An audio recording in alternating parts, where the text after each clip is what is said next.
Un vice-président pour le Cameroun, un serpent de mer et un dilemme pour Paul Biya.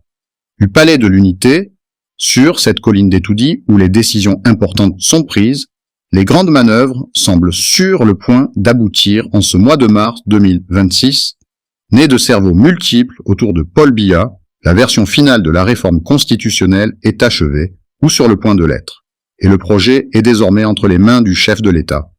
Celui-ci devrait, sauf un retournement de situation qui ne surprendrait que modérément au Cameroun, l'approuver sous peu et donner le feu vert à sa mise en place. Si toutes les propositions qu'elle contient ne sont pas connues, certaines ont fuité depuis la présidence même, et l'une d'entre elles revient dans toutes les discussions, la création d'un poste de vice-président de la République. Cette idée, loin d'être nouvelle, a le mérite de relancer l'éternel débat sur la succession de Paul Biya, au pouvoir depuis 1982 et qui a obtenu en octobre dernier un nouveau mandat de 7 ans lors d'une présidentielle très contestée. Un poste symbolique et ancien. Le poste de vice-président au Cameroun revêt un caractère symbolique. Il existait en effet après l'indépendance du pays en 1960.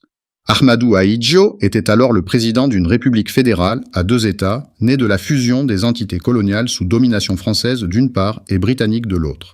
Si elle consacre la prédominance du frangichoma francophone, Ahidjo, l'architecture du pouvoir symbolise une organisation à 2 têtes avec les anglophones John Ngufoncha puis Salomon Tandem Mouna au poste de vice-président.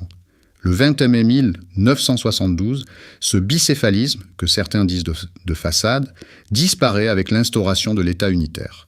La logique de l'équilibre fédéral prend fin avec l'affirmation d'un pouvoir centralisé et hyper-présidentialisé à Yaoundé.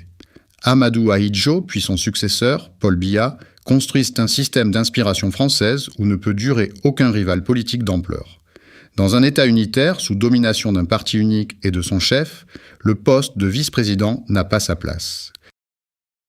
Sous la présidence de Paul Biya, c'est le président de l'Assemblée nationale qui est le dauphin constitutionnel du chef de l'État, le Sénat n'ayant été créé dans la Constitution qu'en 1996 et installé en 2013. Dans les années 1990, malgré l'ouverture politique et la fin officielle du parti unique, remplacé par la domination écrasante du Rassemblement démocratique du peuple camerounais, RDPC, l'actuel parti au pouvoir, la création d'une nouvelle vice-présidence n'est que peu discutée. Une affaire de succession. Mais les années passant, c'est la longévité au pouvoir de Paul Biya qui va remettre le sujet au goût du jour lors de chaque débat sur un changement de constitution. En 2007 et 2008, Paul Biya fait travailler ses stratèges sur une réforme de la loi fondamentale. Alors qu'il est à la tête de l'État depuis plus d'un quart de siècle, certains en sont sûrs. Il va profiter de l'occasion pour clarifier la situation et sa succession en réinstaurant une vice-présidence et en la confiant à un dauphin. Comme souvent, Paul Biya déjoue les pronostics si la Constitution était modifiée, avec la suppression de la limitation du nombre de mandats présidentiels qui permet au chef de l'État de se représenter depuis sans entrave, la vice-présidence ne voit pas le jour. Cependant, les noms des prétendants au poste ne manquent pas. À la fin des années 2000 comme au début de la décennie 2010. Marafa Hamidou Yahya, le puissant ministre originaire du Septentrion, l'anglophone Peter Mafani Musong, voire le premier ministre Philémon Yang. Avec l'émergence de la crise anglophone dans le nord-ouest et le sud-ouest à partir de 2016, puis après une présidentielle remportée mais contestée par Paul Biya en 2018, les débats reprennent de la vigueur. À la présidence, des projets voient le jour et nombre de sources assurent que le chef de l'État est bel et bien décidé à modifier de nouveau la Constitution. Mais les années passent à nouveau, sans réforme, jusqu'à une nouvelle présidentielle houleuse en octobre 2025. Le dernier remaniement au Cameroun date de 2019, glisse un proche du RDPC. Depuis, on a eu à plusieurs reprises des nouveaux gouvernements annoncés comme imminents, mais qui n'ont jamais vu le jour.